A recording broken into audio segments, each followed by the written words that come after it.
사도행전 12장 1절부터 10절까지입니다. 사도행전 12장 1절부터 10절까지의 말씀을 함께 교독할게요. 그때 헤롯 왕이 손을 들어 교회 중에서 몇 사람을 헤아려 하여 요한의 형제 야고보를 칼로 죽이니 유대인들이 이 일을 기뻐하는 것을 보고 베드로도 잡으려 할세 때는 무교절 기간이라. 잡음에 옥에 가두어 군인 내식인 내 패에게 맡겨 지키고 유월절 후에 백성 앞에 끌어내고자 하더라. 이에 베드로는 옥에 갇혔고 교회는 그를 위하여 간절히 하나님께 기도하더라. 헤롯이 잡아 내려고 하는 그 전날 밤에 베드로가 두 군인 중에서 두 쇠사슬에 매어 누워 자는데 하숙꾼들이 문 밖에서 옥을 지키더니 호련히 주의 사자가 나타나며 옥중에 광채가 빛나며 또 베드로의 옆구리를 쳐 깨워 이르되 급히 일어나라 하니 쇠사슬이 그 손에서 벗어지더라. 천사가 이르되 띠를 끼고 신으시느라 하거늘 베드로가 그대로 하니 천사가 또 이르되 겉옷을 입고 따라오라 한대 베드로가 나와서 따라갈새 천사가 하는 것이 생시인 줄 알지 못하고 환상을 보는가 하니라. 이에 첫째와 둘째 파수를 지나 시내로 통한 쇠문에 이르니 문이 저절로 열리는지라 나와서 한 거리를 지나매 천사가 곧 떠나더라. 아멘. 여기까지 보도록 하겠습니다. 자, 우리가 사도행전 10장을 지난주에 봤는데 첫 번째로 안디옥 교회 성도들이 그리스도인이라 칭함을 얻게 되는 장면을 우리가 살펴보았지 않습니까? 그런데 오늘은 갑자기 그 사건이 급변하게 됩니다. 이제 비로소 아마 그리스도인이라 칭함을 받고 사람들이 은혜 받고 난리가 났는데 갑자기 이 와중에 환란이 닥쳤어요. 그 환란이 무엇이냐면 베드로가 잡혔어요. 왕의 명령에 의해서 잡혔어요. 그리고 베드로가 잡힌 다음에 재판받고 징역 몇 년 이렇게 구형받는 것이 아니라 베드로가 잡힌 이유는 사형당하기 위해 잡힌 거예요. 베드로가 이제 죽으면 예루살렘에서 가장 위대한 리더 중에 한 사람이었던 베드로가 잡히면 예루살렘 교회는 무너질 수밖에 없어요, 사실은. 그런 위기가 닥치게 되는 겁니다. 그런데 이 와중에 하나님의 은혜가 여기 있어요. 그 은혜를 한번 살펴봤으면 좋겠습니다. 여러분 기억해야 될 것은 믿는 자에게는 위기가 있을지라도 그 위기를 극복하게 하시는 하나님이시다. 할렐루야. 이걸 기억하고 말씀을 한번 묵상해 봤으면 좋겠습니다. 우리 1절, 2절, 3절 말씀을 다시 한번 읽어봅시다. 시작. 그때 헤롯 왕이 손을 들어 교회 중에서 몇 사람을 헤아려 하여 요한의 형제 야고보를 칼로 죽이니 유대인들이 이 일을 기뻐하는 것을 보고 베드로도 잡으려 할세 때는 무교절 기간이라. 자, 헤롯 왕이 베드로를 잡으라 명령한 거예요. 잡은 거예요. 그런데 여러분들이 알아야 될 게 헤롯 왕이라는 사람이 신약 성경에 굉장히 많이 나옵니다. 마태복음에도 보면 예수님의 탄생하는 걸 보고 헤롯 왕이 2살 이하의 어린 남자애들 다 죽였잖아요. 여기도 헤롯 왕이 나와요. 그럼 우리가 오해할 수가 있어. 헤롯 왕이 도대체 몇 년을 산 건가? 엄청나게 오래 살았다 싶은 생각이 있지만 그게 아니에요. 무슨 말이냐면 예수님을 잡아다 죽인 사람, 예수님이 태어났을 때 아기들을 죽이라고 명령한 사람은 헤롯 대왕이라고 불리는 사람이에요. 헤롯 대왕. 그리고 야고보를 죽였어요. 보면 2절에 보면은 요한의 형제 야고보를 칼로 죽였다 써있거든요. 여기서 나오는 야고보를 죽인 사람은 누구냐면 헤롯 안티파스라는 사람이에요. 그리고 오늘 헤롯 왕이 베드로를 잡아라 했어요. 그 베드로를 잡은 사람은 누구냐면 헤롯 아그리파 1세예요. 헤롯이라는 이름은 똑같지만 다 달라요. 관계가 어떻게 되냐면 헤롯 대왕이 할아버지고 헤롯 안티파스가 누구냐면 헤롯 아그리파, 오늘 나오는 헤롯 아그리파의 삼촌이야. 그러니까 다 가족이긴 하지만 사람들은 다 다른 사람이라는 걸 기억하셔야 된다는 거예요. 즉 헤롯이라고는 집안 대대로 여기는 그리스도와 완전히 극과 극의 관계였던 사람이었던 사람이에요. 예수를 믿기보다는 핍박했던 가정이었다. 여러분 왕이면 뭐합니까? 그리스도를 핍박하는 가정은 저주받은 가정이라고 저는 생각을 해요. 아무리 가난해도 예수 믿는 가정이 행복한 줄로 믿습니다. 그것이 축복인 줄로 믿어요. 여러분들이 아무리 비록 내가 보잘것 없다고 생각될지 몰라도 주님 믿는 여러분들이 행복이고 주님 믿는 여러분들이 하나님께 큰 축복받은 것을 저는 믿습니다. 그걸 기억하시라 이거예요. 자, 봅시다. 저는 기억해야 될 게 뭐냐면, 우리가 기억해야 될 게 뭐냐면 헤롯 아그리빠가 어떻게 여기에 왕이 되었느냐면 그 당시 로마의 황제가 칼리귤라였어요. 칼리귤라가 왕이 되었을 때에 이 사람이 부임을 하게 되는데 이스라엘 전체를 다스리라고 하는 명령을 받게 돼요. 즉 유대 땅, 이스라엘, 사마리아 갈릴리 지역까지 통치하라 라고 하는 명령을 받아서 이 사람이 여기서 이제 통치를 다 하는 건데, 이 사람이 정치의 귀자라고 불린 사람이에요. 그러다 보니까 정치인들 특징을 알다시피 여러분들, 정치인들은 내 당의 이익과 나의 이익을 위하여 수단과 방법을 가리지 않습니다. 그 중에 가장 중요한 게 뭐냐면 적과도 때로는 대화할 수 있어야 돼요. 다른 말로 말하면 사람과 관계가 돈독해야 된다고. 이 헤롯 아그리빠는 자기의 정치 생명을 이어가기 위해서 가장 먼저 했던 게 뭐냐면 유대인들과 돈독하게 지내지 않으면 나는 정치적 생명이 끝난다는 걸 알고 있었어요. 그래서 유대인들의 랍비 그리고 바리새인 뿐만 아니라 주도권을, 기득권을 행사하고 있는 모든 사람들과 친하게 지내려고 애를 썼어요. 친하게 지내는 방법이 뭡니까? 그 사람이 원하는 걸 해주는 게 친하게 지내는 거예요. 자, 바리새인들에게 베드로는 정말 눈의 가시였어요. 자기들은 예수님을 죽였는데 베드로는 예수님을 증거하잖아요. 그러니까 눈의 가시였기 때문에 이 헤롯 아그리빠는 알았어요. 이 베드로를 죽이는 것이 내 생명을 연장시키는 것이다. 정치적 생명을 연장시키는 방법이다 라는 걸 알아서 야고보를 죽이고 그 이후에 베드로를 잡아봤어요. 잡았더니 어떤 일이 벌어졌어요? 너무 좋아하는 거예요. 그래서 베드로를 잡은 것으로 끝나는 것이 아니라 사형을 시켜야 되겠구나 라는 것을 그가 생각하게 된 겁니다. 그래서 베드로가 이제 죽기 일보 직전까지 간 거예요. 자, 그런데요, 우리가 깨달아야 되겠습니다. 이 헤롯 아그리빠는 철저하게 하나님이 아닌 사람의 눈치 보고 사는 사람이에요. 즉 내 개인적인 이익을 위하여 사람의 눈치를 보며 사람의 마음을 비위를 맞춰가며 사는 사람이에요. 이게 세상 사는 사람들의 지혜거든요. 사실은 예수 믿는 사람 그러면 안 됩니다. 여러분. 예수 믿는 사람은 사람의 비위를 맞추라고 하나님이 이 땅에 보내신 거 아니에요. 우리는 주의 말씀대로 살아야 될 줄로 믿습니다. 하나님 말씀대로 사는 사람이 그리스도인이지, 그리스도인이 됐는데 지금 역시 나는 사람 눈치를 보며 하나님 말씀은 이러한데 그 말씀과 반하는 내 직장 상사의 말을 들어가며 살아가는 것, 하나님이 원하는 사람이 절대로 아니다라는 거예요. 우리는 사람이 아니라 그리스도의 말씀대로 살아가야 하는 백성임을 다시 한번 깨달으시기 바랍니다. 역대하 24장 1절부터 14절 말씀을 보면, 너무 기니까 제가 설명해 드릴게요. 역대하 24장 1절부터 14절 말씀 보면 어떤 말씀이 나오냐면 요아스라고 하는 왕이 등장을 합니다.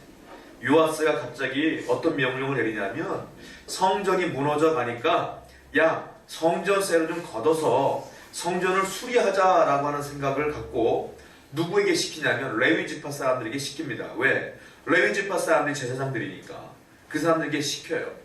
백성들에게 성전세를 거두고 그걸 가지고 성전을 수리하자라고 얘기했는데 레위 사람들은 거부해. 싫습니다 라고 얘기해. 왠지 아십니까? 요아스의 그 여인이 있었어요. 요아스 옆에는 아달랴라고 하는 여인이 있었는데 그 아달랴의 아들들이 있었는데 그 아들들이 하는 행위가 뭐냐면 여호와의 성전을 세우는 것이 아니라 여호와의 성전을 헐었어요. 그 사람들이. 그리고 뿐만 아니라 하나님께 제사를 드리려고 음식을 갖다 놓잖아요. 그들이. 근데 그 음식을 먼저 하나님께 드리지 않고 그 아들들이 하는 일이 그 음식을 빼다가 자기들이 섬기는 바알 신에게 드렸어요. 그러니까 레위 지파 사람들에게는 거룩한 분노가 일어나는 거예요. 하나님께 드려야 되는 그 제사의 음식들을 이방 신에게 드리는 그 왕의 자녀들을 보니까 이건 억장이 무너지는 거예요. 하나님이 사랑하겠냐 이 나라를. 그런데 거기다 왕이 야, 성전 수리하자, 성전세 백성이 걷어라 하니까 레위 지파 사람들이 생각한 거예요. 이걸 걷어놓으면 이 성전을 수리할 것이 아닌 거예요. 이 아들들이 분명히 딴짓할 것 같아. 이걸 가지고 자기들이 먹던지 아니면 자기들 바알 신앙을 세우든지 할 것 같은 거예요. 그래서 no! 할 수 없습니다 라고 거부를 하는 거예요. 여러분, 대단하다 박수 칠 수 있어요. 그러나 이건 먼 얘기잖아요. 과거의 일이잖아요. 우리가 그렇게 받아들이면 대단한데 하고 끝날 수 있지만 이것이 오늘날 여러분들의 현실이라고 생각해 보세요.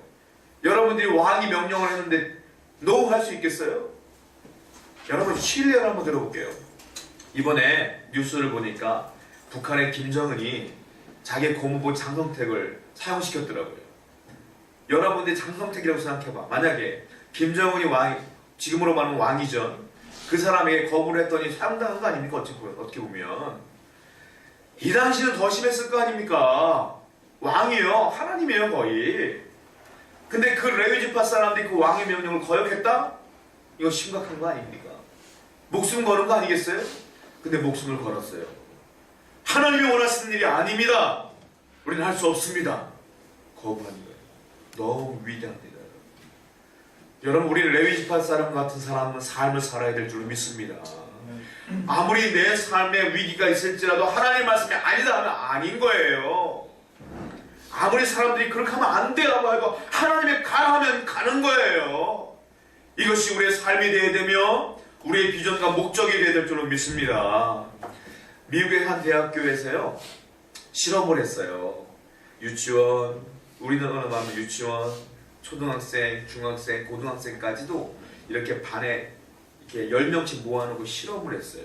그것이 무슨 실험이냐면 카드를 딱 주고 가장 긴 거, 딱 봤을 때 가장 길어 보이는 곳에 손을 드는 거예요. 그런데 9명에게는 미리 이 실험자가 얘기를 해줬어요. 우리는 두 번째 큰 것에, 긴 것에 손을 드는 겁니다. 절대로 제일 긴 것에 손 들면 안 됩니다. 라고 얘기를 했어요. 자, 10명을 모아놨습니다. 9명은 짠 거예요, 지금. 자, 이것이 제일 길까요? 제일 긴 걸 딱 냈을 때 한 사람이 손을 번쩍 들었어요.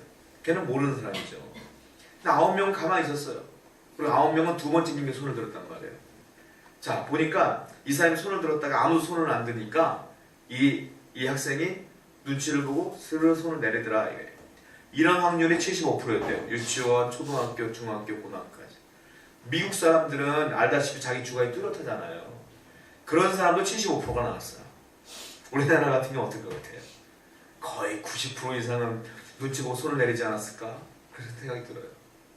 여러분, 사람은요 기본적으로 공동체를 형성하면 사람 눈치를 보면 살아요. 우리는 그 공동체의 그 파워에 눌려 살아요. 우리는 그러다 보니까 눈치 보게 되고 거기에 공동체에 협력하게 되고, 그러다 보면 내가 아무리 하나님을 사랑한다 할지라도 하나님 사랑이 문제가 아니라 뭔 이 공동체에서 튀면 안 되니까 우리 자꾸 눈치 보게 되는 경향이 많더라 이거예요. 여러분, 성경은 그렇게 가르치지 않아요. 사람 공동체가 중요하다고 말하지 않아요. 하나님께서 말씀하시는 건 그 무엇보다 중요한 게 하나님의 명령이요 말씀이다라고 말하고 있어요. 하나님 말씀이 가장 중요한 줄로 믿습니다. 다니엘을 보세요. 다니엘이요, 그 왕이 느부갓네살 왕이 자기 신상에 절하라 그랬어요. 하나님께 절하지 말라고 그랬어요. 그 신상은 위압감을 줄 정도로 어마어마한 신상이야. 높이가 25m요, 넓이가 2.5m요. 어마어마한 신상이에요. 거기다 절하라. 절 안 해요. 내가 절 안 하면 풀무불에 죽어요. 풀무불이 뭡니까? 쇠도 녹이는 불이 아닙니까? 그냥 불에다가 풀물을 그냥 붙여가면서 새파란 불을 만들어 놓은 게 풀무불 아닙니까? 거기다 집어넣겠다 협박을 해도 절하지 않습니다. 여러분, 죽으면 죽으리다. 내 인생 여기에 있지 않기 때문에, 내 비전이 여기에 있지 않기 때문에 그렇게 하는 거예요. 여기에 내 인생의 전부가 있다면 눈치 보며 살 수밖에 없죠. 그러나 믿는 사람은 여기 있지 않아요. 어디 있어요? 하늘에 있는 거예요. 우리의 인생은 죽은 뒤에 결판나는 거예요. 할렐루야. 그러니까 거길 보며 사니까 말씀대로 살려고 애쓰는 거 아니겠습니까? 우리도 이런 믿음을 갖고 살아야 될 줄로 믿습니다. 이제 더 이상 환경의 분위기, 사람의 분위기에 눌리지 말고 하나님 말씀대로 살아가는 저와 여러분을 세우는 가족 되기를 축원드립니다. 자, 다시 한번 말씀을 읽어보겠습니다. 본문 4절 말씀이에요. 읽어봅시다. 시작. 적응의 옥에 가두어 군인 대신 내 패에게 맡겨 지키고 유월절 후에 백성 앞에 끌어내고자 하라. 드디어 베드로를 잡았어요. 잡은 뒤에 뭘 했느냐면 군인 넷씩 내 패에게 맡겨 지켰다 이렇게 했어요. 여러분, 이걸 어떤 거냐면 내 패씩, 군인 넷씩 내 패라는 것이 무슨 말이냐면, 베드로가 딱 있으면 양쪽에 4명이 지키는 거예요. 2명이 딱 어깨 끼고 팔짱 끼고 옷고 채우고 끌고 다니는 거야. 4명씩. 내 패가 뭐냐면 앞에 옆에 사방에 이 4명씩 이 사람을 둘러싸고 있다는 거야. 즉 16명이야. 4, 16. 16명이 베드로를 24시간 주야로 지키는 거예요. 왜냐하면 베드로가 놀라운 일들을 많이 행했기 때문에 이 헤롯이 알았어요. 이놈이 어떤 기적을 행하며 탈출할지 모른다. 그래서 그가 평생 골머리를 앓으며 그 생각하는 게 뭐냐면 이거야, 이거. 4명씩 4편을 만들어서 지키는 거예요. 24시간 내내 얘가 졸면 얘가 지키고 끝까지 지키는 거예요. 그러니까 한마디로 말하면 탈출할 방법이 없게 만든 거죠. 그 헤롯 아그리빠는 이걸 만들어내고 얼마나 골머리를 앓았겠어요. 사람들을 불렀을 거 아닙니까? 어떻게 지켜야 될까? 얼마나 많은 회의를 했겠어요. 거기서 나온 결과물이 이건 거야. 얼마나 머리를 썼겠어요. 그런데 기가 막힌 방법이 나오죠. 이렇게 헤롯은 머리를 쓰며 주위에 있는 모든 신료들은 내 머리를 쓰며 베드로를 지키는데 머리 쓰지 않는 사람들이 등장을 합니다. 전혀 머리 쓰지 않는 단순한 사람이 등장한 거래요. 몇 절입니까? 5절입니다. 한번 읽어봅시다. 시작. 이에 베드로를 옥에 갇혔고 교회는 그를 위하여 간절히 하나님께 기도하더라. 베드로는 옥에 갇혔죠. 그리고 그들이 4패씩 4명씩 지키죠. 그런데 그를 위하여 하나님께 누가 기도해요? 교회가 기도하는 게 아니죠. 교회 안에 있는 그리스도인들, 교인들이 기도하는 거죠. 자, 여러분들 왕에게 잡혔다고 하면 그 교인들 중에서도 나름대로 실력가들이 있을 것이며 다양한 사람들이니까 정치권에 줄 있는 사람도 있었을지도 몰라요. 그러면 사람들이 기껏 생각하는 게 뭘겠어요? 야, 베드로를 살려내면 뇌물 써야 된다. 간수에게 뇌물 써야 된다. 이런 얘기가 있었을 거 아닙니까? 그러면 뇌물을 누가 쓸 것이냐, 돈을 어떻게 먹을 것이냐, 뭐 이런 회의를 해야 되는데 이런 회의 없어요. 야, 그럼 어떻게 우리가 군사 특공대를 만들어서 탈출시켜야 되는 거 아니냐, 이런 회의 했는데 이런 회의 없어요. 뭐 했어요? 모여서 그냥 뭐 했어요? 기도했어요. 사람들은 머리 써요. 무슨 문제만 만나면 회의해요. 그러나 진짜 하나님의 사람은 기도해요. 머리 쓰지 않고 기도한다고요, 여러분. 기도하는 것이 진짜 하나님의 방법인 줄 믿습니다. 여러분들의 삶에 문제가 있고 어려움이 있을 때마다 해야 될 게 뭐냐? 기도 외에는 없다라는 거. 자, 우리가 더 자세히 살펴보려고 그래요. 그럼 어떻게 기도를 해야 되는 거냐? 이 공동체가 어떻게 기도를 했느냐? 첫 번째가 뭐냐면 교회는 누구를 위하여 기도했어요? 그를 위하여 기도했다. 그가 누굽니까? 베드로예요. 자, 베드로를 위하여 기도했는데 어떤 기도를 했을까요? 살려주십시오. 우리 교회를 베드로가 있어야 됩니다. 구체적으로 기도했을 거예요. 구체적인 대상과 구체적인 목적과 이유를 가지고 기도했을 거예요. 여러분, 기도는 구체적으로 기도하는 거예요. 유치할 정도로 구체적으로 기도해야 되는 거예요. 제가 예전에 청년사역 할 때 젊은 사람에게 늘 그랬어요. 남편 될 사람을 위해, 아내 될 사람을 위해 기도해라. 그냥 마음대로 하나님 원하는 사람 주세요. 이게 아니라 구체적으로 키는 몇 센치, 뭐 성격은 어떻고 그렇게 기도해봐라 이렇게 시켰거든요. 항상. 여러분, 기도는요 유치할 정도로 구체적으로 해야 되는 거예요. 자, 왜냐하면 구체적으로 기도한다는 건 어떤 의미냐면 내가 기도 대상자에 대한 애정이 있다는 거예요. 여러분, 이 나라와 이 민족을 위해 기도할 때 어떻게 기도합니까? 저는 이렇게 기도하거든요. 이 나라와 이 민족을 위해 기도합니다. 정치, 경제, 사회 문제 해결해 주시고, 이 정도로 이게 뜬금없는 기도, 뜬구름이 없는 기도밖에 못해, 사실은. 그런데 개인 여러분들을 위해 때 어떻게 기도하는지 아세요? 여러분들의 기도 제목이 뭔지 대충 알거든. 여러분들의 문제가 뭔지 대충 알거든. 근데 그 문제를 자세하게 기도해, 저는. 이 구체적인 기도예요. 구체적인 기도를 한다는 건 내가 그 사람에 대한 애정이 있다는 거예요. 내가 뜬구름 잡는 것처럼 기도를 한다는 건 그냥 아는 사람이지 내가 사랑한다는 사람이 아닌 거야. 구체적인 기도는 그러므로 애정이 있다는 거고, 또 하나의 문제가 있는데 구체적인 기도는 굉장히 부담스러운 겁니다. 그러니까 사람들이 구체적으로 기도 못할 때가 많아요. 예를 들어볼까요? 우리 이렇게 기도하죠. 하나님, 나 기도가 부족합니다. 기도 많이 할 수 있도록 도와주십시오. 많이 듣던 기도 아닙니까? 여러분들 늘 하던 기도. 기도 많이 할 수 있도록 도와주십시오. 제가 말씀을 잘 못 읽네요. 말씀 읽게 해주세요. 라고 기도하지. 여러분들이 구체적으로 기도하는 건 제가 못 본 것 같아요. 구체적으로 기도 어떻게 하는 건지 아세요? 내가 기도를 못한다? 그럼 이렇게 기도하는 거예요. 하나님, 내가 기도를 잘 못하네요. 내가 내일 아침 새벽에 당장 새벽 기도할 수 있도록 도와주십시오. 이게 구체적인 기도인 거예요. 기도 못하는 사람들에게는. 근데 이게 부담스러운 거야. 내가 내일 당장 새벽 기도하게 해주세요. 라고 기도했으면 내가 지켜야 될 거 아니에요. 부담스러운 거야. 하나님, 내가 말씀을 못 읽네요. 그러면 내가 내일 당장 하나님 아버지 1시간 말씀 읽게 해주세요. 이 구체적인 기도인 거예요. 이 구체적인 기도에 힘이 있지. 뜬구름 잡는 기도에는 힘이 없다 이거예요, 여러분들. 그러므로 앞으로 기도할 때 구체적으로 기도하시기 바랍니다. 부담감을 가져야 되는 거예요, 기도는. 기도는 재밌는 게 아니야, 쉬운 게 아니야. 기도는 어려운 거예요. 굉장한 거룩한 부담감을 가져야 될 줄로 믿습니다. 내가 누구를 전도하고 싶어요, 하나님. 전도할 수 있는 힘 주세요. 이게 아니야. 내 주위에 아무개가 있는데 그 친구 이런 문제가 있는데 내가 내일 당장 만나게 해주시고 내가 그를 끌어올 수 있도록 힘주세요. 이게 구체적인 기도인 거예요. 앞으로 여러분 구체적인 기도를 해 나가시기 바랍니다. 또 하나, 이들은 어떻게 기도했느냐면 그를 위해 어떻게 기도했어요? 간절히 기도했다. 간절히 원하는 에크테노스라는 단어예요. 에크테노스. 이게 무슨 의미냐면 어떤 대상을 향하여 어떤 저항을 딱 뿌리치며 힘있게 쭉 뻗어나가는 게 에크테노스. 이게 간절하다는 뜻이에요. 더 예를 들면 야구 같은 거 할 때 타석에서 타구를 딱 치잖아요.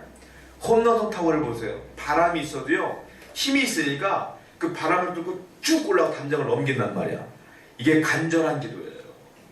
초대교구는 이걸 어떻게 표현했냐면 기도는 무엇이냐면 활로 표현해서 활을 쫙 쏘면 바람을 뚫고 저 위까지 쫙 올라가는 것처럼 성도의 기도를 그렇게 표현했어요. 교구는. 그러니까 우리의 기도는, 간절한 기도는 뭐냐면 바람을 뚫고 어떤 저항을 뚫고 하늘의 보좌까지 쭉 올라가는 거, 이 간절한 기도예요. 그런데 사람들이 오해하는 게 있어요. 간절한 기도에 거기 열렬함을 포함시켜요. 그래서 간절한 기도는 왠지 막 이래야 되고 기도할 때 눈물 막 흘려야 되는 그런 것들 생각해. 간절한 기도는 왜 목소리가 쉬어야 돼. 그리고 또 소리를 질러야 돼. 그 열렬함이 없다고 말할 수는 없어요. 그러나 열렬함이 전부 다 간절한 기도라고 볼 수는 없습니다. 왜냐하면 사람은 어떤 계기를 통하여 기도하다가 내가 갑자기 감정이 욱할 때가 있어. 울컥할 때가 있어. 그때 갑자기 열렬해지지. 간절해지지. 그리고 그 다음에는 없어지는 거야, 그게. 그때만 그런 거야. 자, 간절한 기도의 가장 중요한 요체가 뭔지 아십니까? 지속성이에요. 지속적으로 간절해야지 그때만 순간적으로 열렬하고 땀 흘리고 기도한다? 이거 간절함이 아니다 이거예요. 진짜 간절함은 매일같이 기도할 때마다 내가 그런 지속성이 있어야 되는데 그 지속성을 포함하는 요소가 뭐냐면 첫 번째, 성령의 은혜. 성령의 은혜가 없으면 간절해질 수가 없어요. 사람이 메마르니까. 또 하나가 중요한 게 있는 게 그게 뭐냐면 나의 의지입니다. 의지. 사람이 언제나 구름 위를 걷는 것처럼 행복하고 즐거울 수는 없지 않습니까?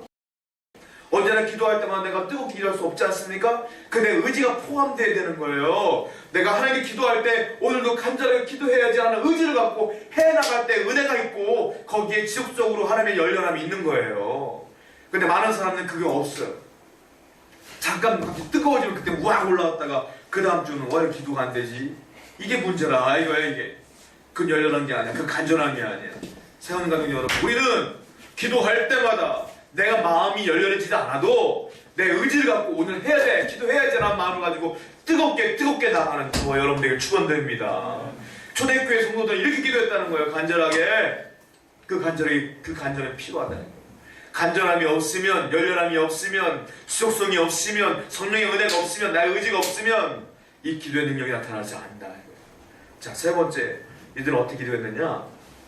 그를 위하여 간절히 누구께 기도했어요? 하나님께 기도했다. 자, 세 번째 기도의 방법이 뭐냐면 하나님의 임재 가운데 기도를 해야 되는 거예요. 그러니까 사람들이 또 질문할 수 있지. 아니, 기도의 대상은 하나님인데 우리가 하나님 기도하지 누구께 기도합니까? 하나님의 대상인데. 그러니까 하나님께 기도하라, 하나님의 임재 안에 기도하라, 이 말은 조금 다른 것 같아요 라고 말할 수 있어요. 제가 말하면 그게 아니에요. 무슨 말이냐면 여러분, 물론 우리는 하나님께 기도를 하죠. 근데 여기서 말하는 하나님께 기도하더라, 하나님의 임재 가운데 기도하라, 이 말은 어떤 의미냐면 여러분들 사람과 대화할 때, 정말 대화할 때 매 대화마다 목숨 걸고 이렇게 대화합니까? 막 그냥 신실하게 대화합니까? 때로는 가볍게 농담할 수도 있는 거고 때로는 가볍게 막 거짓말할 수도 있고 그렇잖아요. 사람들이 대화하는데 진지하게 눈 크게 뜨면서 막 목숨 걸고 대화하는 사람 누가 있어 매일같이. 그래서 성경에 뭐라고 써있냐면 너희 하나님께 대화할 때, 하나님께 나아갈 때 어떻게 하라고 그랬어요? 너의 목숨을 다하고 힘을 다하고 뜻을 다하여 하나님께 기도하라고 그랬지 않습니까? 이게 하나님 임재 가운데 나가는 거야. 그러니까 사람들에게 나갈 때처럼 이렇게 농담삼아 편안하게 나가는 게 아니라 하나님께 기도할 때는 주의 임재 가운데 거한다는 게 어떤 거냐면 그와 같이 목숨을 거는 것처럼 그와 같이 내 생명을 거는 것처럼 진실하게 하나님과 교제하는 거야. 계속 끊임없이 교제하는 거예요. 진실되게 그냥 피곤한 데 와서 이렇게 있다 가는 게 아니라 하나님 임재 가운데 거한다는 건 죽을 힘을 다해 한번 해보는 거야. 하나님하고 깊은 대화를 교제를 하는 거예요. 이게 하나님 앞에 기도하는 거예요. 그러니까 초대교회 사람들이 그를 위하여 간절히 하나님께 기도하더라. 이 말은 뭐냐면 베드로를 위하여 구체적으로 기도하는데 간절하게 뜨겁게 성령의 임재 가운데 하나님 앞에 진실하게 목숨 걸고 기도하더라 이거예요. 그러니까 하나님의 역사가 나타났지. 저는 기도하는데 역사가 없습니까? 이렇게 기도했습니까 여러분? 우리 심각하게 고민해야 될 줄 믿습니다. 여러분 회의하지 말고 머리 쓰지 말고 기도하는데 기도하는 건 이렇게 기도해야 된다는 거예요. 우리 세원가족 여러분 이제 우리가 이렇게 기도하는 훈련을 해나갈 축원드립니다. 네. 여러분들 이런 기도할 사람이 되기를 다시 한번 축원드립니다. 우리 6절 말씀 한번 읽어보겠습니다. 본문 6절 시작. 헤롯이 잡아 내려가는 그 전날 밤에 베드로가 그 문 틈에서 두 쇠사슬에 매어 누워 자는데 사슴들이 문 밖에서 몸을 지키더니. 자, 여기 중요한 게 있어요. 자, 4패씩 4명씩 헤롯이 지금 베드로를 지키겠지 않습니까? 그런데 그 전날 밤이 어떤 말이냐면 베드로가 죽기 전날 밤 뭐라는 거예요. 이제 내일 아침에 사용시키는 거예요. 그 전날 밤에 베드로가 두 근임 틈에서 두 쇠사슬에 매어 누워 자는데 누워 잔다고 성경에 써있지만 원문에는 누워 잔다는 말이 없습니다. 그냥 잔다고만 써있어요.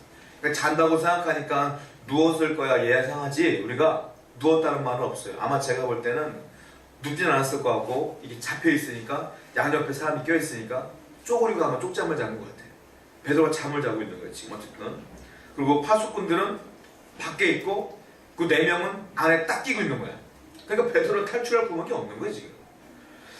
여러분 하나님께서는 때로는 우리가 인생을 살 때 보면 지금 베드로처럼 진퇴양난 이런 일들을 많이 맞게 할 때가 많아요. 아니 가도 벽분이 없고 가도 끝이 없는 어려움 힘든 일들을 겪게 할 때가 굉장히 많아요. 하나님께서 그때 우리는 왜 그러시지? 왜 그러시지? 왜 나만 그러시지? 라는 고민할 때가 많아요. 제가 정답을 말씀드릴까요? 하나님은 우리가 그런 고민과 어려움 속에서 하나님의 은혜를 발견하길 원하시는 것 같아요.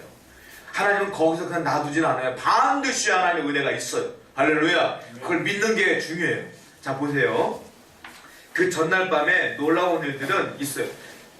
하나님이 풀어주려면 빨리 풀어주면 좋겠는데 죽을 그 전날까지 안 풀어주신 거예요. 하나님께서 결국 풀어주거든요. 얼마나 마음이 답답했겠어요. 교인들과 베드로의 입장에서는 마치 이 우려 같은 거야. 아니 이 일 빨리 해결해주면 좋겠는데 해결해주지 않는 경우가 너무 많잖아. 근데 더 기가 막힌 게 뭔지 아세요? 이게 전날 밤이 아니라는 게 기가 막힌 거예요. 왜 전날 밤이 아니냐면 유대인들은 시간관념이 우리랑 달라요. 우리는 어떻게? 해가 뜨면 아침이죠. 해가 뜸과 동시에 하루가 시작되죠. 유대인들은 달라요. 유대인들은 해가 지면 하루가 시작돼요. 무슨 말인지 아세요? 반대야. 해가 지면 하루가 시작됐다가 아침이 되면 하루가 끝나는 거야 거기는. 그러니까 이 전날 밤이라는 건 우리가 볼 때 전날 밤이지 얘들이 볼 때는 그날 밤이야. 그날 밤. 죽는 날이라고요. 죽는 날. 이제 밤에 일어나면 아침에 되면 죽는 거예요. 그러니까 전날 밤이 아니고 그날이야. 그날. 그날까지 안 놔준 거예요. 지금 하나님께서. 여러분 우리 하나님은 베드로 나중에 탈출해요. 아니 고침받고 탈출하는 거 빨리 해주면 좋겠는데 마지막 그날까지 임박할 때까지 가만히 계시는 것 같아. 기억하십시오. 끝까지 믿는 자에게 하나님의 은혜가 있을 줄 믿습니다. 네. 반드시 하나님의 때가 와요. 자, 이와 같은 일들이 많습니다. 누가 있었습니까? 여리고성이 무너지는 거 기억하시죠? 여호수아서를 보면 6장을 보면 여리고성이 완전히 무너지는데 하나님께서 말씀하신 게 이거예요. 그 견고한 여리고성을 무너뜨리는데 하루에 한 바퀴 돌고 6일 동안 돌고 마지막 날은 어떻게? 마지막 날은 6바퀴 돌아라 7바퀴 돌아라 그러면 무너질 것이다. 그 말대로 했어요. 하루에 한 바퀴씩. 한 바퀴 돌아도 2바퀴 돌아도 3번째 날이 돼도 벽에 균열 하나 안 가. 뭐 그 사람들이 한 명이 막 병들 죽어 이 소문도 없어. 마지막 날에 와르르 무너졌잖아요. 하나님의 때가 그래요. 엘리야가 기도를 합니다. 가뭄 때 기도를 하는데 한 번 올라와 기도했어요. 아무 변화가 없어. 두 번 기도했어. 아무 변화가 없어. 세 번, 네 번, 다섯 번, 여섯 번 기도해서 아무 변화가 없어. 일곱 번 기도한 다음에 종에게 시키죠. 야, 뭔 일이 있냐? 저기서요, 손바닥만한 구름 하나가 와요. 그래, 이제 큰 비가 올 거야. 내려가자. 일곱 번 기도했을 때 역사가 일어났어요. 그때 엄청난 비가 쏟아지지 않습니까? 나하만 장군은 어때요? 나하만 장군은 요단강에 들어가십시오. 한 번 들어갔다 아무 문제가 없어. 두 번째는 좀 종기가 없어요. 근데 아무 문제가 없어. 세 번째, 네 번째, 다섯 번째, 여섯 번째, 일곱 번째 들어갔다 나오니까 그냥 싹 없어졌잖아요. 문둥병이. 하나님의 때는요, 과정이 없는 것 같아. 때로는 갑자기 일어나. 그러나 그게 과정이에요. 뭐냐? 내 믿음의 테스트가 그 과정인 거예요. 우리의 일처리는 조금 되다가 완전히 되는 게 우리 일처리인데, 하나님의 일처리는 그렇지 않아요. 하나님의 일처리는 내 믿음이 조금 자라는 걸 보는 거지, 상황이 나아지는 걸 보는 게 아니라고요. 하나님께서는. 그럼 내 믿음이 얘도 이래도 믿네 했을 때 역사가 일어나는 거지. 그러니까 여러분의 문제가 해결이 안 되는 건 여러분의 믿음의 문제예요. 내 믿음이 하나님 보실 때 합할 때 반드시 역사가 일어날 줄 믿습니다. 아멘. 분명히 믿으라고요. 분명히 내 이 어려움은 해결될 것이다 믿으라고요. 내가 하는 게 아니라 하나님이 해결할 거라 믿으라고요. 믿으면 되는 거예요. 우리에게 부족한 거는 믿음이 먹는 거지. 믿음이. 하나님께 이 믿음을 가지고 달라고 기도하시기 바랍니다. 역사하실 거예요. 자, 또 성경을 읽을게요. 7절 말씀입니다. 7절 시작. 호련히 주의 사자가 나타나며 옥중에 광채가 빛나며 또 베드로의 옆구리를 쳐 깨워 이르되 높이 일어나라 하니 사살이 그 손에서 벗어지더라. 호련히 그날 밤에 갑자기 주님의 사자 천사가 나타났어요. 호련히 갑자기라는 뜻이에요. 갑자기. 그러니까 갑자기 이 옥에 마치 없던 사람 투명인간이 보이는 것처럼 탁 나타난 거야. 이게 인간적으로 이해가 돼요? 이게? 갑자기 나타난 거예요. 그때만 옥중에 광채가 딱 빛내. 옥에 빛이 딱 비치는 거야. 근데 베드로의 옆구리를 치는 거야. 일어나라, 일어나라. 근데 급히 일어나라, 일어났어요. 근데 그 쇠사슬이 풀어져 있는 거예요. 이 기가 막힌 일이 벌어졌죠.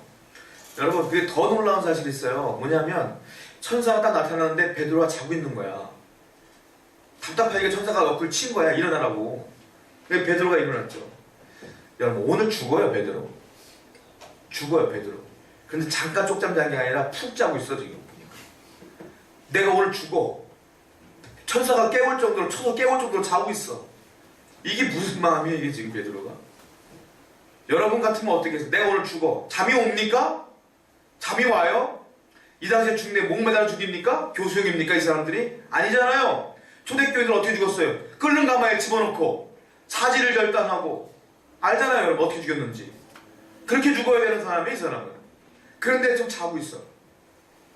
이거는 생각이 없든지 아니면 초월했든지 둘 중에 하나야. 내가 볼 땐 베드로에게는 한없는 평안함이 있었기에 잠이 잤다. 시편 기자가 보면 이런 말이 있어요.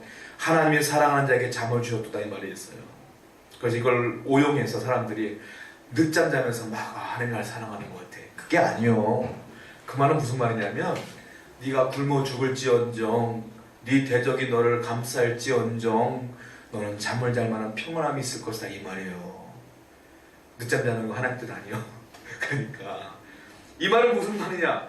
베드로가 지금 잠을 자고 있다는 건 불안함이 없다는 뜻이에요. 염려와 두려움이 없다는 거예요.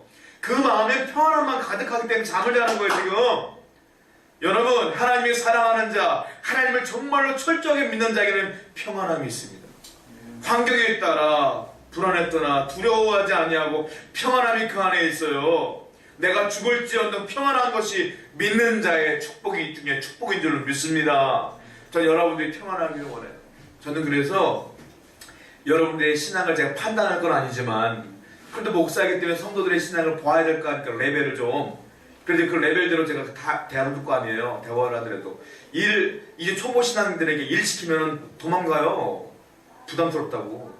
일할 만한 사람에게 시키는 거 아니에요, 일로? 그러니까 우리는 본단 말이야. 제가 평가할 때 평가 기준이 딱 하나야. 여러 가지 기준 그 중에 하나가 뭐냐면 이 사람이 환경에 따라 힘들어하거나 어려워하느냐, 아니면 환경이 그래도 마음에 언제나 평안하냐, 이런 이걸 봐요. 평안한 자가 내가 볼 땐 고수야. 평안한 자가. 내가 신앙에 성장하다 보니까 하나님께서 내게 주신 것 중에 하나 그거더라고요. 신앙이 깊어지면 깊어질수록 환경에 따라 흔들리지 않는 평안함이 있더라 이거예요. 안심할 수 있는 평안. 저는 여러분들이 신앙의 고수가 되길 원해요. 항상 평안하길 축원드립니다. 문제가 잘 안 돼도 그냥 하나님이 원하시는 뜻이 있겠지 라는 마음으로 평안하게 있는 거예요. 기도하면서. 그럼 하나님께서 역사하신다 이거예요. 저는 이번에 그 교회 이전할 때 이것도 간증을 좀 해봐야 될 것 같아요. 제가 원래 간증하는 걸 별로 안 좋아하는데 해줘야 될 것 같아요. 이 교회 이전할 때까지 여러 가지 평안함도 있었고 어려움도 있었고 그리고 하나님께서 임하신 일이 있었어요. 어떤 일이 있었냐면 이 교회를 오고 싶어서 온 게 아니라 처음에 우리는 서울로 가려고 애를 많이 썼어요. 제가 나름대로. 근데 알아보는 데마다 엄청 비싸더라고요. 서울이 상상을 초월하는 게 많더라고요. 사실 내가 원하는 지역은 사실 강남인데 강남을 갈 수가 없어. 그 근처를 가기가 더 힘들어. 여러 가지로 알아보다가 여기가요 사실 2013년 5월쯤에 나왔어요. 이 교회가. 제가 보는 사이트가 있어요. 교회 사이트. 5월쯤에 나왔는데 저는 사진을 보고 되게 이뻐서 그리고 제가 이제 교회 알아볼 때 우리 이한계 목사님과 나랑 여기랑 지나간 적이 있죠. 여기 괜찮다. 마지막에는 밀려서 여기까지만 오자라고 했었는데 그때 이 교회를 봤었거든요. 교회를 보고 우리 목사님하고 여기 잘 잡은 것 같다. 건물이 깨끗하다. 그리고 지나갔던 기억이 있어요 저한테. 근데 이 교회가 나온 거야 5월달에. 저는 이제 마인드가 이제 서울 쪽이니까 안 봤지 계속. 금방 나갈 줄 알았고 여기가. 근데 안 나가더라고요. 계속 안 나가더라고요. 그동안 계속 안 나고 서울 알아보는데 안 되고 하다 보니까 하나님께서 뭐 여기 가라고 좋겠는데 우리 하나님 그런 그 점쟁이 같은 하나님이 아니시니까 계속 알아보고 하다가 밀려 내려오다가 이쯤 내고 왔어요. 그리고 보니까 아직도 안 나간 거야. 그런데 5월달에 나왔을 때 제가 전화를 드려봤었거든요. 여기 시설이 잘 돼 있잖아요. 나름대로 시설비를 1,500을 불렀어요. 그때 1,500만 원. 1,500만 원을 줘야 되는 거야. 일명 권리금이지. 근데 우리 교회는 시설비라고 말하거든요. 1,500만 원을 요구했었어요. 올해 1,500만 원이 어디 있습니까? 못 왔죠. 근데 5개월, 6개월이 흐르면서 우리 나름대로 장지동에서 나와야 되는데 어떤 이유 벌였어요? 주인이 돈을 안 주는 거야. 1개월 밀면서 6개월까지 간 거잖아 거의. 6월에 나가야 되는데 좀 12월이니까 계속 딜레이가 되고 너무 딜레이가 되고 여기도 보니까 임박해서 이제 성남 쪽으로 가야 되나 하고 알아보는데 여전히 안 나간 거야. 12월 달에도 여기가. 전화를 드려봤어요. 권리금을 500만 원 부르시더라고. 1,500에서 자기도 안 나가니까 500으로 다운시킨 거야. 500이면 가능한 거야. 그래서 이제 딱 보러 왔어요. 보러 왔는데 옆에 보면 성남교회라고 있거든요.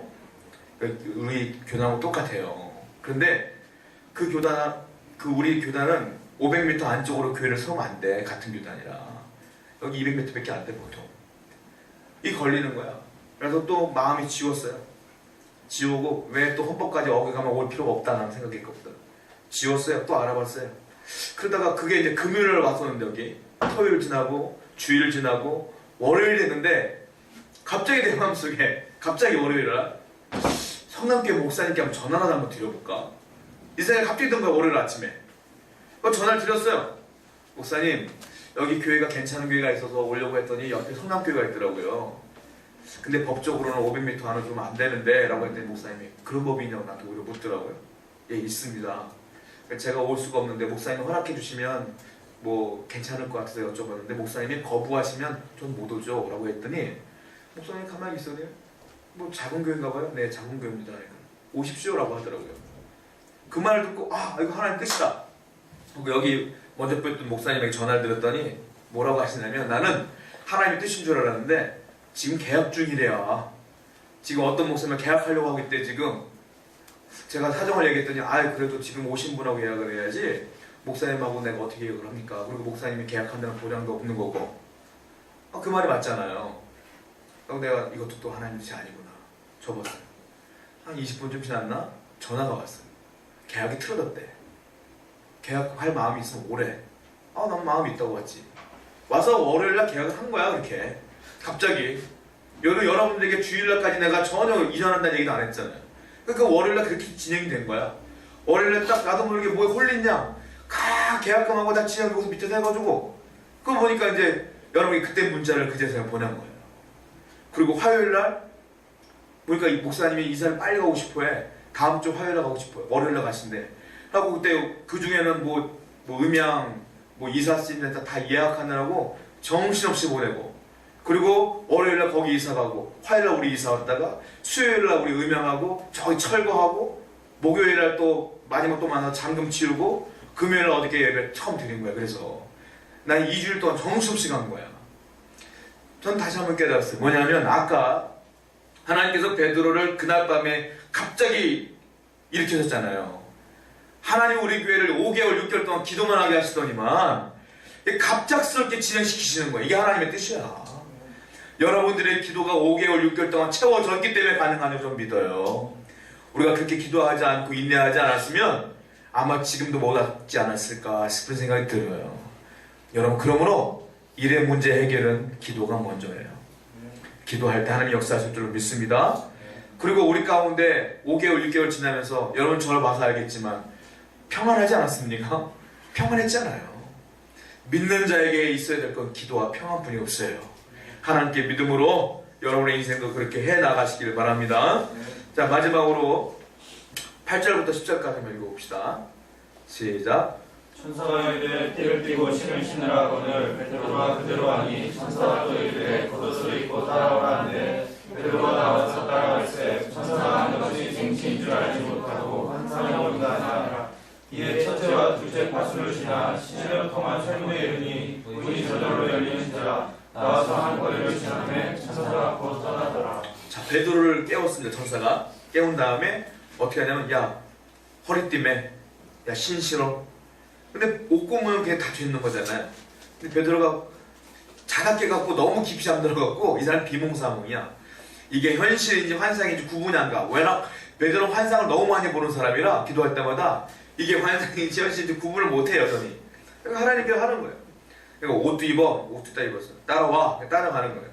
근데 이상한 게 따라가는데 옷고무는 다 열려 있는 거야. 보니까. 그러니까 구절에 뭐라고 써있어요? 베드로가 이게 생시인 줄 알지 못하고, 여기 써있잖아요. 생시인 줄 알지 못하고 환상을 보는가 아니라. 그러니까 첫째 파수도 잠자고 있고 둘째 파수 잠자고 있고 쭉 통과해. 앞에 문까지 다 열려 있는 거야. 바깥에 나왔어요. 문이 저절로 열리는 거예요. 그리고 천사가 곧 떠났어요. 눈 떠보니까 밖에 나와 있는 거예요. 이게 가능합니까? 환타지 영화에서만 가능한 거 아닙니까? 이거 뭐 반지의 제왕 이런 데만 나오는 거 아니에요? 마법 부려가지고. 근데 이게 진짜로 일어나는 거예요. 여러분 기억하셔야 될 게 있어요. 뭐냐? 하나님이 어떤 역사를 하시는데, 일을 해결하시는데 그 방법을 내가 정해주면 안 돼요. 여러분들의 상식과 생각으로 이렇게 역사하실 거야 라고 생각하시면 절대로 안 돼요. 하나님에는 무궁무진한 방법이 그분께 있어요. 이런 방법도 그분의 방법이에요.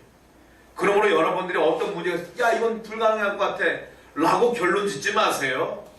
하나님께서 역사하신 걸 믿으면 결론은 없는 거야. 결론은 내가 내는 게 아니야. 하나님께 있는 거예요. 무궁무진한 방법이 그분께 있다. 할렐루야. 여러분의 경제적인 문제, 인생의 문제, 가정의 문제 모든 것이 다 그분께 있는 거예요. 그 방법이 있는 거예요. 그러면 우리가 해야 될 게 뭐냐? 믿으며 기다리며 기도하는 것뿐이 없다. 오늘 말씀 결론이 그거예요. 하나님께서 여러분과 함께 하실 것이며 우리 교회와 여러분의 인생 가운데 이렇게 역사하실 줄로 믿으시기 바랍니다. 네, 기도하겠습니다.